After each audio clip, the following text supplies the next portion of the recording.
everybody, it's Stephanie. Today I'm going to be talking about the art of taking off the mask. That can mean a lot of things, but hear me out. So we are living in a time where being authentic and transparent is more needed than ever. Everybody puts on a face, everybody puts on a front, everybody is, they just portraying somebody that they think others want to see. So the question becomes, who am I? Who are we before society imposes their beliefs on us?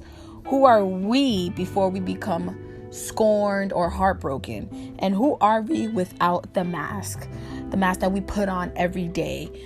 When we take off our mask, we're free to create intimacy and comfort and security.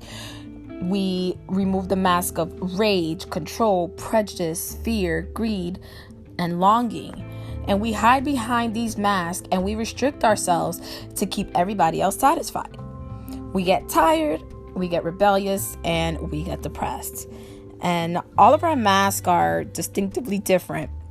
They're made from our experiences, our hurt, our heartbreak, our trauma, our joy, our gains, our dreams. And everyone's experiences they're different. They're each carefully crafted by the materials of the lives we've lived. We can choose to remove the mask, even if it's slowly, but it's sure to happen, and we can reveal who we really are. So I want you to ask yourself today, what is the mask that I've been wearing? So I would like to talk to you today about the mask I've worn practically all my life. The mask of a goody two-shoes. Practically all of my life, I've been a goody two-shoes, even as an adult. I always felt like I had to perform all the time. Throughout my school years, I was always on the honor roll. I was always a star student. I was the firstborn, and I was the only daughter. So I always had to set the examples for my younger brothers. I needed to excel in my academics, and I also needed to be amazing in all my extracurriculars.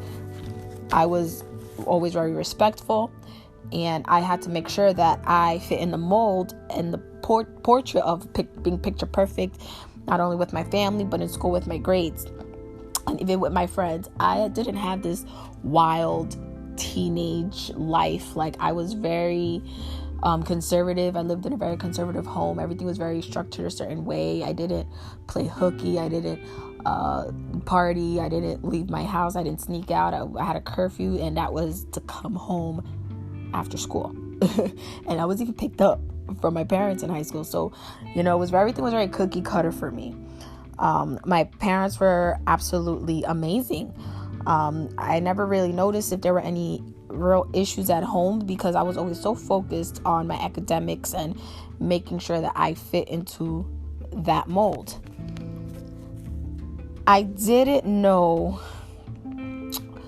about failure, though, because I was only supposed to focus on success. And my parents, especially my father, never allowed for me to fail. That wasn't in my vocabulary, and it wasn't in any of my experiences. So I got accepted to all my colleges that I applied to. So I didn't have to ever face that type of rejection that I know a lot of people face. So I couldn't really speak on failure because my parents never let me see failure. Now, that may sound like something that's great because you don't have to go through that negative experience. But being an adult, being in my 30s and even now having children and being married, I see that failure is very necessary for growth and maturity so that we can know how to handle certain situations. Things were great until I failed and I didn't know what to do. I didn't know how to handle it. I didn't know how to recognize the failure to avoid it. I didn't know how to look at the failure and try to improve myself or change or work around towards it. It was very, very difficult.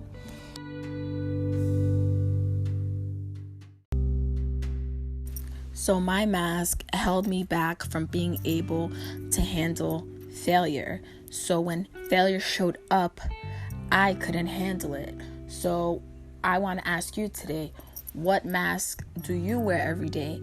And how does it hold you back from improving yourself or making yourself better? Have you tried to take it off? Have you, has anybody ever told you, or do you recognize what it is?